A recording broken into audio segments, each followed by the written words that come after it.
El día de hoy vamos a hablar sobre un tema muy importante que se nos pasa en algunas ocasiones, que es la inflación económica.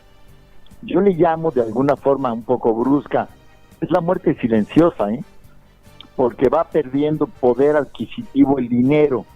Aunque tú ganes un poco más, si los precios aumentan, pues tu poder adquisitivo disminuye. En días pasados fue la última reunión del gobernador que dio salida, el doctor don Agustín Carstens, de Banco de México, y él hablaba sobre la incertidumbre que existe en el país para que la inflación no pueda controlarse. Se había estimado que, como en los últimos años, que sería entre el 2,5 y 3,5%. Sin embargo, en días pasados se dieron la inflación de octubre anualizada, los últimos 12 meses, y fue del 6,37%.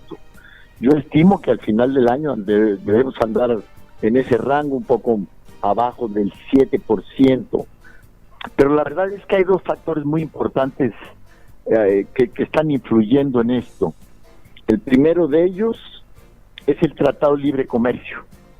El Tratado de Libre Comercio que no se ha definido, que van 5 pláticas, no han amarrado. Hay 2 puntos muy importantes, que son los productos agropecuarios, y el otro es el tema de la industria automotriz. No se han definido, todavía va a haber más reuniones, espero que se logren buenos acuerdos. El Tratado de Libre Comercio nos conviene a los 3 países.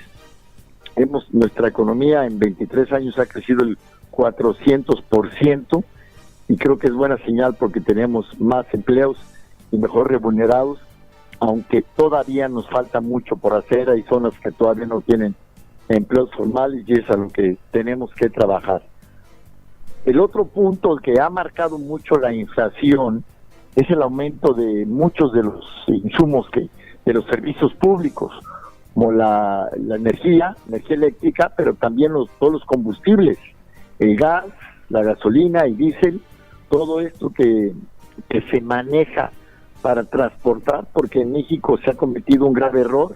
El 90% de todo lo que se transporta es por carretera y solamente el 10% por ferrocarril, cuando hace algunos años, muchos años, era inverso. En Europa y en Estados Unidos, principalmente la carga se maneja por ferrocarril, y aquí no. Por eso vemos las carreteras inundadas de autos, de vehículos, de camiones, porque todo se maneja. Entonces, si sube la gasolina, el diésel, el gas, pues todo se encarece, y ese ha sido un problema muy grave que hemos tenido. Y ahora aparece, de esos 2 factores, aparece un tercero, que es la cuestión política. Todo el país está muy centrado en la cuestión política. El año que entra va a haber unas elecciones que yo creo que en los últimos 97 años son las elecciones más especiales, más difíciles, porque va a haber la presidencia de la República en juego. Va a haber senadores, elección para el Congreso de la Unión, algunas gobernaturas, presidencias municipales, diputados locales. Entonces todo eso va a cambiar el esquema político y social del país, y todo eso crea una incertidumbre también, porque la inversión se contrae, los precios aumentan, y eso es la inflación. El gobierno quizá tenga que emitir más papel de billetes, papel moneda, y cuando no se tiene el respaldo, bueno, pues también eso crea una inflación. Hay que recordar que en 1987, en la época de las devaluaciones, se tuvo una inflación del 159%. Entonces es algo muy grave, que no será el caso porque no son las mismas condiciones, pero sí tenemos que pensar que la inflación es la muerte silenciosa, y tenemos que procurar de que no aumenten tanto los precios, y exigir también, por otro lado, de que exista un orden en el gasto público, que es algo que nos está costando a todos los mexicanos. Estamos viendo recientemente los aguinaldos que se están dando como una institución que se suponía que era ciudadana, que es el INE, el Instituto Nacional Electoral, donde habla de 40 días de aguinaldo, pero son algo así como 800,000 pesos, que se llaman más de 800,000 pesos de aguinaldo, lo cual es inconcebible para un país que tiene 60 millones de pobres.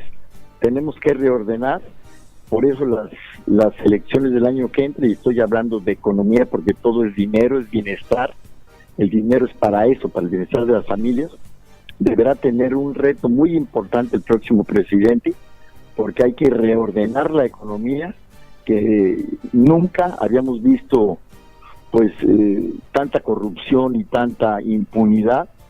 Y creo que esa es la gran molestia que tenemos los mexicanos, y por eso debemos de controlar que el país camine en el orden que debe ser, donde hay un equilibrio social y donde todo el mundo tengamos derecho a la salud, a la escuela. En la mañana pasé muy temprano aquí en San Luis por el Hospital Central y vi una fila de más de 200 personas que están desde las 4 de la mañana haciendo fila para una receta o para una medicina, lo cual no es justo. Mientras alguien que trabaja cada 3 años, aunque asista a la oficina un ratito diario, como son los del INE, tengan más de 800,000 pesos de aguinaldo.